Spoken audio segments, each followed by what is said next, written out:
اس وقت کا تصور کرو جب تمہارے رب نے فرشتوں سے کہا تھا کہ میں زمین میں ایک خلیفہ بنانے والا ہوں۔ انہوں نے عرض کیا کیا آپ زمین میں کسی ایسے کو مقرر کرنے والے ہیں جو اس کے انتظام کو بگاڑ دے گا اور خون ریزیاں کرے گا؟ آپ کی حمد و ثنا کے ساتھ تسبیح اور آپ کے لیے تقدیس تو ہم کر ہی رہے ہیں۔ فرمایا میں جانتا ہوں جو کچھ تم نہیں جانتے۔ اوپر کے رکوع میں بندگی رب کی دعوت اس بنیاد پر دی گئی تھی کہ وہ تمہارا خالق ہے، پروردگار ہے، اسی کے قبضہ قدرت میں تمہاری زندگی و موت ہے، اور جس کائنات میں تم رہتے ہو اس کا مالک و مدبر وہی ہے، لہذا اس کی بندگی کے سوا تمہارے لیے اور کوئی دوسرا طریقہ صحیح نہیں ہو سکتا۔ اب اس رکوع میں وہی دعوت اس بنیاد پر دی جا رہی ہے کہ اس دنیا میں تم کو خدا نے اپنا خلیفہ بنایا ہے۔ خلیفہ ہونے کی حیثیت سے تمہارا فرض صرف اتنا ہی نہیں ہے کہ اس کی بندگی کرو، بلکہ یہ بھی ہے کہ اس کی بھیجی ہوئی ہدایت کے مطابق کام کرو۔ اگر تم نے ایسا نہ کیا اور اپنے ازلی دشمن شیطان کے اشاروں پر چلے تو بدترین بغاوت کے بدترین انجام دیکھو گے۔ اس سلسلے میں انسان کی حقیقت اور کائنات میں اس کی حیثیت ٹھیک ٹھیک بیان کر دی گئی ہے، اور نوع انسانی کی تاریخ کا وہ باب پیش کیا گیا ہے جس کے معلوم ہونے کا کوئی دوسرا ذریعہ انسان کو میسر نہیں ہے۔ اس بات سے جو اہم نتائج حاصل ہوتے ہیں وہ ان نتائج سے بہت زیادہ قیمتی ہیں جو زمین کی تہوں سے متفرق ہڈیاں نکال کر اور انہیں قیاس و تخمین سے ربط دے کر آدمی اخذ کرنے کی کوشش کرتا ہے۔ ذرا اس وقت کا تصور کرو جب تمہارے رب نے فرشتوں سے کہا تھا۔ ملک کے اصلی معنی عربی میں پیامبر کے ہیں، اسی کا لفظی ترجمہ فرستادہ یا فرشتہ ہے۔ یہ محض مجرد قوتیں نہیں ہیں جو تشخص نہ رکھتی ہوں، بلکہ یہ شخصیت رکھنے والی ہستیاں ہیں جن سے اللہ اپنی اس عظیم الشان سلطنت کی تدبیر و انتظام میں کام لیتا ہے۔ یوں سمجھنا چاہیے کہ یہ سلطنت الہی کے اہلکار ہیں جو اللہ کے احکام کو نافذ کرتے ہیں۔ جاہل لوگ انہیں غلطی سے خدائی میں حصہ دار سمجھ بیٹھے، اور بعض نے انہیں خدا کا رشتہ دار سمجھا اور ان کو دیوتا بنا کر ان کی پرستش شروع کر دی۔ کہ میں زمین میں ایک خلیفہ بنانے والا ہوں۔ خلیفہ وہ جو کسی کی ملک میں اس کے تفویض کردہ اختیارات اس کے نائب کی حیثیت سے استعمال کرے۔ خلیفہ مالک نہیں ہوتا بلکہ اصل مالک کا نائب ہوتا ہے۔ اس کے اختیارات ذاتی نہیں ہوتے بلکہ مالک کے عطا کردہ ہوتے ہیں۔ وہ اپنے منشا کے مطابق کام کرنے کا حق نہیں رکھتا بلکہ اس کا کام مالک کے منشا کو پورا کرنا ہوتا ہے۔ اگر وہ خود اپنے آپ کو مالک سمجھ بیٹھے اور تفویض کردہ اختیارات کو منمانے طریقے سے استعمال کرنے لگے، یا اصل مالک کے سوا کسی اور کو مالک تسلیم کر کے اس کے منشا کی پیروی اور اس کے احکام کی تعمیل کرنے لگے، تو یہ سب غداری اور بغاوت کے افعال ہوں گے۔ اور خون ریزیاں کرے گا۔ یہ فرشتوں کا اعتراض نہ تھا بلکہ استفہام تھا۔ فرشتوں کی کیا مجال کہ خدا کی کسی تجویز پر اعتراض کریں؟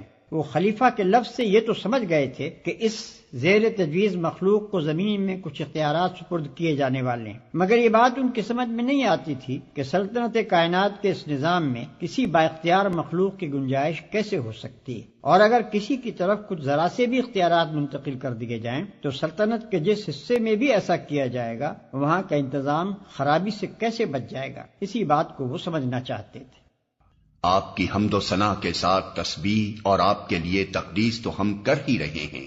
اس فقرے سے فرشتوں کا مدعا یہ نہ تھا کہ خلافت ہمیں دی جائے، ہم اس کے مستحق ہیں، بلکہ ان کا مطلب یہ تھا کہ حضور کے فرامین کی تعمیل ہو رہی ہے، آپ کے احکام بجا لانے میں ہم پوری طرح سرگرم ہیں، مرضی مبارک کے مطابق سارا جہان پاک صاف رکھا جاتا ہے، اور اس کے ساتھ آپ کی حمد و ثنا اور آپ کی تسبیح و تقدیس بھی ہم خدام ادب کر رہے ہیں۔ اب کمی کس چیز کی ہے کہ اس کے لیے خلیفہ کی ضرورت ہو؟ ہم اس کی مصلحت نہیں سمجھ سکے۔ تسبیح کا لفظ ذو معنین ہے، اس کے معنی پاکی بیان کرنے کے بھی ہیں اور سرگرمی کے ساتھ کام اور انہماک کے ساتھ صحیح کرنے کے بھی۔ اسی طرح تقدیس کے بھی دو معنی ہیں، ایک تقدس کا اظہار و بیان، دوسرے پاک کرنا۔ فرمایا میں جانتا ہوں جو کچھ تم نہیں جانتے۔ یہ فرشتوں کے دوسرے شبہ کا جواب ہے، یعنی فرمایا کہ خلیفہ مقرر کرنے کی ضرورت و مصلحت میں جانتا ہوں، تم اسے نہیں سمجھ سکتے۔ اپنی جن خدمات کا تم ذکر کر رہے ہو وہ کافی نہیں ہے بلکہ ان سے بڑھ کر کچھ مطلوب ہے۔ اسی لیے زمین میں ایک ایسی مخلوق پیدا کرنے کا ارادہ کیا گیا ہے جس کی طرف کچھ اختیارات منتقل کیے جائیں۔ اللہ نے آدم کو ساری چیزوں کے نام سکھائے، پھر انہیں فرشتوں کے سامنے پیش کیا اور فرمایا اگر تمہارا خیال صحیح ہے کہ کسی خلیفہ کے تقرر سے انتظام بگڑ جائے گا تو ذرا ان چیزوں کے نام بتاؤ۔ اس کے بعد اللہ نے آدم کو ساری چیزوں کے نام سکھائے۔ انسان کے علم کی صورت دراصل یہی ہے کہ وہ ناموں کے ذریعے سے اشیاء کے علم کو اپنے ذہن کی گرفت میں لاتا ہے، لہذا انسان کی تمام معلومات دراصل اسماء اشیاء پر مشتمل ہیں۔ آدم کو سارے نام سکھانا گویا ان کو تمام اشیاء کا علم دینا تھا۔ انہوں نے عرض کیا، نقص سے پاک تو آپ ہی کی ذات ہے، ہم تو بس اتنا ہی علم رکھتے ہیں جتنا آپ نے ہم کو دے دیا ہے، حقیقت میں سب کچھ جاننے اور سمجھنے والا آپ کے سوا کوئی نہیں۔ ہم تو بس اتنا ہی علم رکھتے ہیں جتنا آپ نے ہم کو دے دیا ہے۔ ایسا معلوم ہوتا ہے کہ ہر فرشتے اور فرشتوں کی ہر صنف کا علم صرف اسی شعبے تک محدود ہے جس سے اس کا تعلق ہے۔ مثلا ہوا کے انتظام سے جو فرشتے متعلق ہیں وہ ہوا کے متعلق سب کچھ جانتے ہیں، مگر پانی کے متعلق کچھ نہیں جانتے۔ یہی حال دوسرے شعبوں کے فرشتوں کا ہے۔ انسان کو ان کے برعکس جامع علم دیا گیا ہے، ایک ایک شعبے کے متعلق، چاہے وہ اس شعبے کے فرشتوں سے کم جانتا ہو، مگر مجموعی حیثیت سے جو جامعیت انسان کے علم کو بخشی گئی ہے وہ فرشتوں کو میسر نہیں ہے۔ پھر اللہ نے آدم سے کہا، تم انہیں ان چیزوں کے نام بتاؤ۔ جب اس نے ان کو ان سب کے نام بتا دیے تو اللہ نے فرمایا، میں نے تم سے کہا نہ تھا کہ میں آسمانوں اور زمین کی وہ ساری حقیقتیں جانتا ہوں جو تم سے مخفی ہیں، جو کچھ تم ظاہر کرتے ہو وہ بھی مجھے معلوم ہے، اور جو کچھ تم چھپاتے ہو اسے بھی میں جانتا ہوں۔ ان کو ان سب کے نام بتا دیے۔ ظاہرہ فرشتوں کے پہلے شبے کا جواب تھا، گویا اس طریقے سے اللہ تعالیٰ نے انہیں بتا دیا کہ میں آدم کو صرف اختیارات ہی نہیں دے رہا ہوں بلکہ علم بھی دے رہا ہوں۔ اس کے تقرر سے فساد کا جو اندیشہ تمہیں ہوا وہ اس معاملے کا صرف ایک پہلو ہے، دوسرا پہلو اصلاح کا بھی ہے، اور وہ فساد کے پہلو سے زیادہ وزنی اور زیادہ بیش قیمت ہے۔ حکیم کا یہ کام نہیں ہے کہ چھوٹی خرابی کی وجہ سے بڑی بہتری کو نظر انداز کر دے۔ پھر جب ہم نے فرشتوں کو حکم دیا کہ آدم کے آگے جھک جاؤ تو سب جھک گئے، مگر ابلیس نے انکار کیا، وہ اپنی بڑائی کے گھمنڈ میں پڑ گیا اور نافرمانوں میں شامل ہو گیا۔ سب جھک گئے۔ اس کا مطلب یہ ہے کہ زمین اور اس سے تعلق رکھنے والے طبقہ کائنات میں جس قدر فرشتے معمور ہیں ان سب کو انسان کے لیے مطیع و مسخر ہو جانے کا حکم دیا گیا۔ چونکہ اس علاقے میں اللہ کے حکم سے انسان خلیفہ بنایا جا رہا تھا، اس لیے فرمان جاری ہوا کہ صحیح یا غلط جس کام میں بھی انسان اپنے ان اختیارات کو جو ہم اسے عطا کر رہے ہیں استعمال کرنا چاہے اور ہم اپنی مشیت کے تحت اسے ایسا کر لینے کا موقع دے دیں، تو تمہارا فرض ہے کہ تم میں سے جس کے دائرہ عمل سے وہ کام متعلق ہو وہ اپنے دائرے کی حد تک اس کا ساتھ دے۔ وہ چوری کرنا چاہے یا نماز پڑھنے کا ارادہ کرے، نیکی کرنا چاہے یا بدی کے ارتکاب کے لیے جائے، دونوں صورتوں میں جب تک ہم اسے اس کی پسند کے مطابق عمل کرنے کا عزم دے رہے ہیں تمہیں اس کے لیے سازگاری کرنی ہوگی۔ مثال کے طور پر اس کو یوں سمجھیے کہ ایک فرمانروا جب کسی شخص کو اپنے ملک کے کسی صوبے یا ضلع کا حاکم مقرر کرتا ہے تو اس علاقے میں حکومت کے جس قدر کارندے ہوتے ہیں ان سب کا فرض ہوتا ہے کہ اس کی اطاعت کریں، اور جب تک فرمانروا کا منشا یہ ہے کہ اسے اپنے اختیارات کے استعمال کا موقع دے اس وقت تک اس کا ساتھ دیتے رہیں، قطع نظر اس سے کہ وہ صحیح کام میں ان اختیارات کو استعمال کر رہا ہے یا غلط کام میں۔ البتہ جب جس کام کے بارے میں بھی فرمانروا کا اشارہ ہو جائے کہ اسے نہ کرنے دیا جائے تو وہیں ان حاکم صاحب کا اقتدار ختم ہو جاتا ہے اور انہیں ایسا محسوس ہونے لگتا ہے کہ سارے علاقے کے اہلکاروں نے گویا ہڑتال کر دی ہے، حتیٰ کہ جس وقت فرمانروا کی طرف سے ان حاکم صاحب کی معزولی اور گرفتاری کا حکم ہوتا ہے تو وہی ماتحت و خدام جو کل تک ان کے اشاروں پر حرکت کر رہے تھے ان کے ہاتھوں میں ہتکڑیاں ڈال کر انہیں کشا کشا دارالفاسقین کی طرف لے جاتے ہیں۔ فرشتوں کو آدم کے لیے سرب سجود ہو جانے کا جو حکم دیا گیا تھا اس کی نوعیت کچھ اسی قسم کی تھی۔ ممکن ہے کہ صرف مسخر ہو جانے ہی کو سجدے سے تعبیر کیا گیا ہو، مگر یہ بھی ممکن ہے کہ اس انقیاد کی علامت کے طور پر کسی ظاہری فعل کا بھی حکم دیا گیا ہو، اور یہی زیادہ صحیح معلوم ہوتا ہے۔ مگر ابلیس نے انکار کیا۔ ابلیس کا لفظی ترجمہ انتہائی مایوس، اصطلاحاً یہ اس جن کا نام ہے جس نے اللہ کے حکم کی نافرمانی کر کے آدم اور بنی آدم کے لیے مطیع و مسخر ہونے سے انکار کر دیا اور اللہ سے قیامت تک کے لیے مہلت مانگی کہ اسے نسل انسانی کو بہکانے اور گمراہیوں کی طرف ترغیب دینے کا موقع دیا جائے۔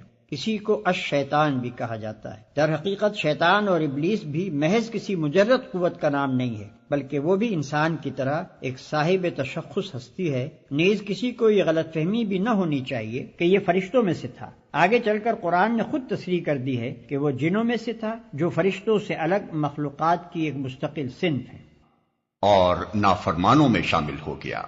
ان الفاظ سے ایسا معلوم ہوتا ہے کہ غالباً ابلیس سجدے سے انکار کرنے میں اکیلا نہ تھا، بلکہ جنوں کی ایک جماعت نافرمانی پر آمادہ ہو گئی تھی، اور ابلیس کا نام صرف اس لیے لیا گیا ہے کہ وہ ان کا سردار اور اس بغاوت میں پیش تھا۔ لیکن اس آیت کا دوسرا ترجمہ یہ بھی ہو سکتا ہے کہ وہ کافروں میں سے تھا۔ اس صورت میں مطلب یہ ہوگا کہ جنوں کی ایک جماعت پہلے سے ایسی موجود تھی جو سرکش و نافرمان تھی، اور ابلیس کا تعلق اسی جماعت سے تھا۔ قرآن میں بالعموم شیاطین کا لفظ انہی جنوں اور ان کی ذریت نسل کے لیے استعمال ہوا ہے، اور جہاں شیاطین سے انسان مراد لینے کے لیے کوئی قرینہ نہ ہو، وہاں یہی شیاطین جن مراد ہوتے ہیں۔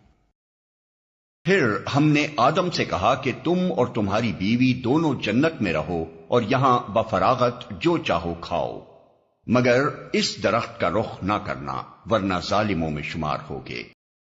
اس درخت کا رخ نہ کرنا، اس سے معلوم ہوتا ہے کہ زمین یعنی اپنی جائے تقرر پر خلیفہ کی حیثیت سے بھیجے جانے سے پہلے ان دونوں کو امتحان کی غرض سے جنت میں رکھا گیا تھا، تاکہ ان کے رجحانات کی آزمائش ہو جائے۔ اس آزمائش کے لیے ایک درخت کو چن لیا گیا اور حکم دیا گیا کہ اس کے قریب نہ پھٹکنا، اور اس کا انجام بھی بتا دیا گیا کہ ایسا کرو گے تو ہماری نگاہ میں ظالم قرار پاؤ گے۔ یہ بحث غیر ضروری ہے کہ وہ درخت کون سا تھا اور اس میں کیا خاص بات تھی کہ اس سے منع کیا گیا۔ منع کرنے کی وجہ یہ نہ تھی کہ اس درخت کی خاصیت میں کوئی خرابی تھی اور اس سے آدم و حوا کو نقصان پہنچنے کا خطرہ تھا۔ اصل غرض اس بات کی آزمائش تھی کہ یہ شیطان کی ترغیبات کے مقابلے میں کس حد تک حکم کی پیروی پر قائم رہتے ہیں۔ اس مقصد کے لیے کسی ایک چیز کا منتخب کر لینا کافی تھا، اسی لیے اللہ نے درخت کے نام اور اس کی خاصیت کا کوئی ذکر نہیں فرمایا۔ اس امتحان کے لیے جنت ہی کا مقام سب سے زیادہ موزوں تھا۔ دراصل اسے امتحان گاہ بنانے کا مقصود یہ حقیقت انسان کے ذہن نشین کرنا تھا کہ تمہارے لیے تمہارے مرتبہ انسانیت کے لحاظ سے جنت ہی لائق و مناسب مقام ہے، لیکن شیطانی ترغیبات کے مقابلے میں اگر تم اللہ کی فرمانبرداری کے راستے سے منحرف ہو جاؤ گے تو جس طرح ابتدا میں اس سے محروم کیے گئے تھے، اسی طرح آخر میں بھی محروم ہی رہو گے۔ اپنے اس مقام لائق کی، اپنے اس فردوس سے گم گشتہ کی بازیافت تم صرف اسی طرح کر سکتے ہو کہ اپنے اس دشمن کا کامیابی سے مقابلہ کرو جو تمہیں فرمانبرداری کے راستے سے ہٹانے کی کوشش کرتا ہے، ورنہ ظالموں میں شمار ہوگے۔ ظالم کا لفظ نہایت معنی خیز ہے۔ ظلم در اصل حق تلفی کو کہتے ہیں۔ ظالم وہ ہے جو کسی کا حق تلف کرے۔ جو شخص خدا کی نافرمانی کرتا ہے وہ در حقیقت 3 بڑے بنیادی حقوق تلف کرتا ہے۔ اولاً خدا کا حق، کیونکہ وہ اس کا مستحق ہے کہ اس کی فرمانبرداری کی جائے۔ ثانیاً ان تمام چیزوں کے حقوق جن کو اس نے اس نافرمانی کے ارتکاب میں استعمال کیا، اس کے اعضائے جسمانی، اس کے قوائے نفس، اس کے ہم معاشرت انسان، وہ فرشتے جو اس کے ارادے کی تکمیل کا انتظام کرتے ہیں، اور وہ اشیاء جو اس کام میں استعمال ہوتی ہیں۔ ان سب کا اس پر یہ حق تھا کہ وہ صرف ان کے مالک ہی کی مرضی کے مطابق ان پر اپنے اختیارات استعمال کرے، مگر جب اس کی مرضی کے خلاف اس نے ان پر اختیارات استعمال کیے تو در حقیقت ان پر ظلم کیا۔ ثالثاً خود اپنا حق، کیونکہ اس پر اس کی ذات کا یہ حق ہے کہ وہ اسے تباہی سے بچائے، مگر نافرمانی کر کے جب وہ اپنے آپ کو اللہ کی سزا کا مستحق بناتا ہے تو دراصل اپنی ذات پر ظلم کرتا ہے۔ انہی وجوہ سے قرآن میں جگہ جگہ گناہ کے لیے ظلم اور گناہگار کے لیے ظالم کی اصطلاح استعمال کی گئی ہے۔ آخر کار شیطان نے ان دونوں کو اس درخت کی ترغیب دے کر ہمارے حکم کی پیروی سے ہٹا دیا اور انہیں اس حالت سے نکلوا کر چھوڑا جس میں وہ تھے۔ ہم نے حکم دیا کہ اب تم سب یہاں سے اتر جاؤ، تم ایک دوسرے کے دشمن ہو اور تمہیں ایک خاص وقت تک زمین میں ٹھہرنا اور وہیں گزر بسر کرنا ہے۔ تم ایک دوسرے کے دشمن ہو، یعنی انسان کا دشمن شیطان اور شیطان کا دشمن انسان۔ شیطان کا دشمن انسان ہونا تو ظاہر ہے کہ وہ اسے اللہ کی فرمانبرداری کے راستے سے ہٹانے اور تباہی میں ڈالنے کی کوشش کرتا ہے۔ رہا انسان کا دشمن شیطان ہونا تو فی الواقع انسانیت تو اس سے دشمنی ہی کی مقتضی ہے، مگر خواہشات نفس کے لیے جو ترغیبات وہ پیش کرتا ہے ان سے دھوکہ کھا کر آدمی اسے اپنا دوست بنا لیتا ہے۔ اس طرح کی دوستی کے معنی یہ نہیں ہے کہ حقیقتاً دشمنی دوستی میں تبدیل ہو گئی، بلکہ اس کے معنی یہ ہیں کہ ایک دشمن دوسرے دشمن سے شکست کھا گیا اور اس کے جال میں پھنس گیا۔ اس وقت آدم نے اپنے رب سے چند کلمات سیکھ کر توبہ کی، جس کو اس کے رب نے قبول کر لیا، کیونکہ وہ بڑا معاف کرنے والا اور رحم فرمانے والا ہے۔ آدم نے اپنے رب سے چند کلمات سیکھ کر توبہ کی، یعنی آدم کو جب اپنے قصور کا احساس ہوا اور انہوں نے نافرمانی سے پھر فرما برداری کی طرف رجوع کرنا چاہا اور ان کے دل میں یہ خواہش پیدا ہوئی کہ اپنے رب سے اپنی خطا معاف کرائیں، تو انہیں وہ الفاظ نہ ملتے تھے جن کے ساتھ وہ خطا بخشی کے لیے دعا کر سکتے۔ اللہ نے ان کے حال پر رحم فرما کر وہ الفاظ بتا دیے۔ توبہ کے اصل معنی رجوع کرنے اور پلٹنے کے ہیں۔ بندے کی طرف سے توبہ کے معنی یہ ہیں کہ وہ سرکشی سے باز آ گیا، طریق بندگی کی طرف پلٹ آیا، اور خدا کی طرف سے توبہ کے معنی یہ ہیں کہ وہ اپنے شرمسار غلام کی طرف رحمت کے ساتھ متوجہ ہو گیا، پھر سے نظر عنایت اس کی طرف مائل ہو گئی، کیونکہ وہ بڑا معاف کرنے والا اور رحم فرمانے والا ہے۔ قرآن اس نظریے کی تردید کرتا ہے کہ گناہ کے نتائج لازمی ہیں اور وہ بہرحال انسان کو بھگتنے ہی ہوں گے۔ یہ انسان کے اپنے خود ساختہ گمراہ کن نظریات میں سے ایک بڑا گمراہ کن نظریہ ہے، کیونکہ جو شخص ایک مرتبہ گناہگارانہ زندگی میں مبتلا ہو گیا، اس کو یہ نظریہ ہمیشہ کے لیے مایوس کر دیتا ہے، اور اگر اپنی غلطی پر متنبہ ہونے کے بعد وہ سابق کی تلافی اور آئندہ کے لیے اصلاح کرنا چاہے تو یہ اس سے کہتا ہے کہ تیرے بچنے کی اب کوئی امید نہیں، جو کچھ تو کر چکا ہے اس کے نتائج بہرحال تیری جان کے لاگو ہی رہیں گے۔ قرآن اس کے برعکس یہ بتاتا ہے کہ بھلائی کی جزا اور برائی کی سزا دینا بالکل اللہ کے اختیار میں ہے۔ تمہیں جس بھلائی پر انعام ملتا ہے وہ تمہاری بھلائی کا طبیعی نتیجہ نہیں ہے، بلکہ اللہ کا فضل ہے، چاہے عنایت فرمائے چاہے نہ فرمائے۔ اسی طرح جس برائی پر تمہیں سزا ملتی ہے وہ بھی برائی کا طبیعی نتیجہ نہیں ہے کہ لازماً مترتب ہو کر ہی رہے، بلکہ اللہ پورا اختیار رکھتا ہے کہ چاہے معاف کر دے اور چاہے سزا دے دے۔ البتہ اللہ کا فضل اور اس کی رحمت اس کی حکمت کے ساتھ ہم رشتہ ہے۔ وہ چونکہ حکیم ہے اس لیے اپنے اختیارات کو اندھا دھند استعمال نہیں کرتا۔ جب کسی بھلائی پر انعام دیتا ہے تو یہ دیکھ کر ایسا کرتا ہے کہ بندے نے سچی نیت کے ساتھ اس کی رضا کے لیے بھلائی کی تھی، اور جس بھلائی کو رد کر دیتا ہے اسے اس بنا پر رد کرتا ہے کہ اس کی ظاہری شکل بھلے کام کی سی تھی مگر اندر اپنے رب کی رضا جوئی کا خالص جذبہ نہ تھا۔ اسی طرح وہ سزا اس قصور پر دیتا ہے جو باغیانہ جسارت کے ساتھ کیا جائے اور جس کے پیچھے شرمساری کے بجائے مزید ارتکاب جرم کی خواہش موجود ہو، اور اپنی رحمت سے معافی اس قصور پر دیتا ہے جس کے بعد بندہ اپنے کیے پر شرمندہ اور آئندہ کے لیے اپنی اصلاح پر آمادہ ہو۔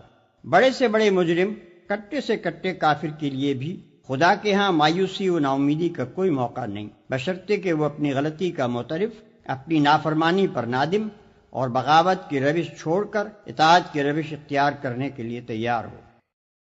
نے کہا کہ تم سب یہاں سے اتر جاؤ، پھر جو میری طرف سے کوئی ہدایت تمہارے پاس پہنچے تو جو لوگ میری اس ہدایت کی پیروی کریں گے ان کے لیے کسی خوف اور رنج کا موقع نہ ہوگا۔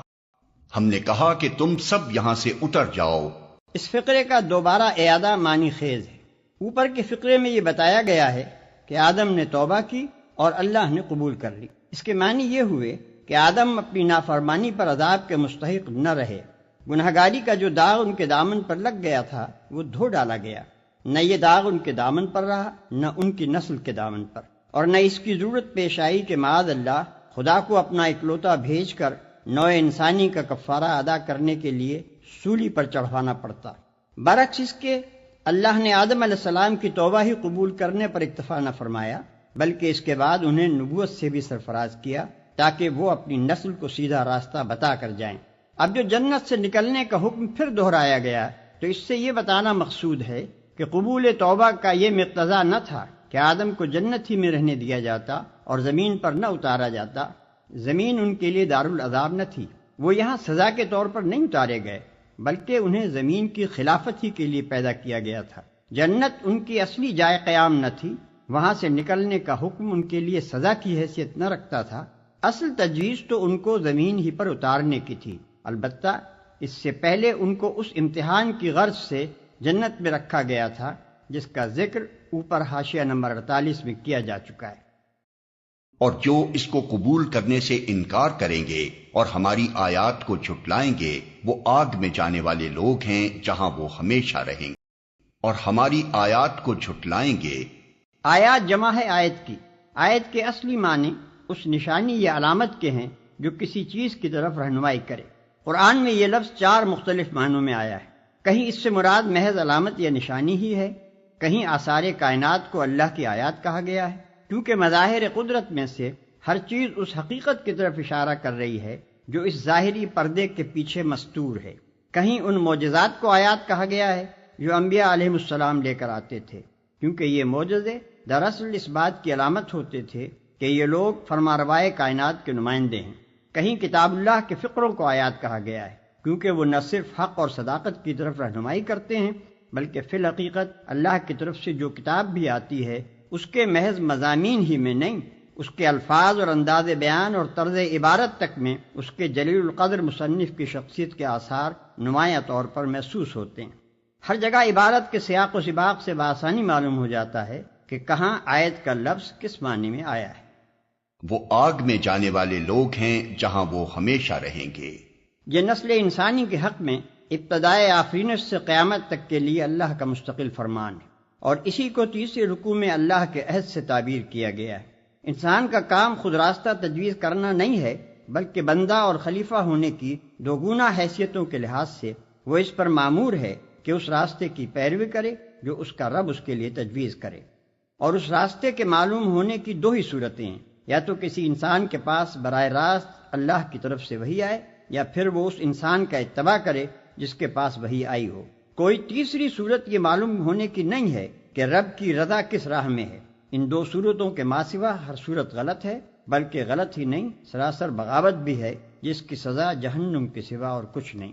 قرآن مجید میں آدم کی پیدائش اور نوع انسانی کی ابتدا کا یہ قصہ 7 مقامات پر آیا ہے، جن میں سے پہلا مقام یہ ہے اور باقی مقامات حسب ذیل ہیں۔ الاعراف رکوع 2، الحجر رکوع 3، بنی اسرائیل رکوع 7، الکہف رکوع 7، طٰہٰ رکوع 7، صاد رکوع 5۔